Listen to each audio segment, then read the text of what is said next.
ខ្ញុំคงមែនទេមានក្តីស្រមៃដូចគេតែគោលដៅខុសគ្នាពេលខ្លាំងបាក់ទឹកចិត្តគេពេបជ្រាយនិនទាមុខមាត់ខ្ញុំនេះមិនសមជាតារាឡើយមានពេលខ្លាំងឈឺខ្លាំងតាំងចិត្តថាបង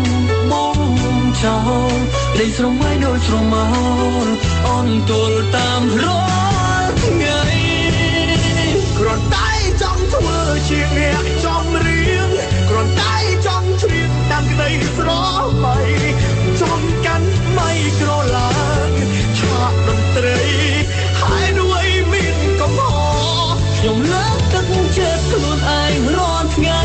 ខ្ញុំផ្ដល់សង្ឃឹមខ្លួនឯងរាល់ថ្ងៃមិនខ្វល់ពីមកអ្នកដទៃតួខ្ញុំតារាជ័យខ្ញុំតស៊ូ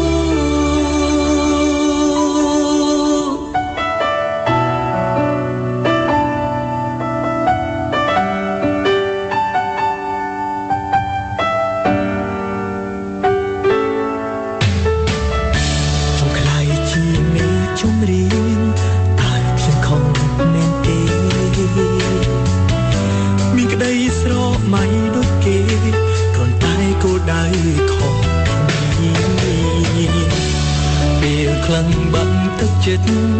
គេពីជ្រីនិនទាមុខមាត់ខ្ញុំនេះមិនសមជាតារាឡើយមានពេលខ្លាំងឈឺខ្លាំងតាំងចិត្តថាបងចោលក្តីស្រមៃដូចស្រមោលអន់ទល់តាមរាល់ថ្ងៃគ្រាន់តែ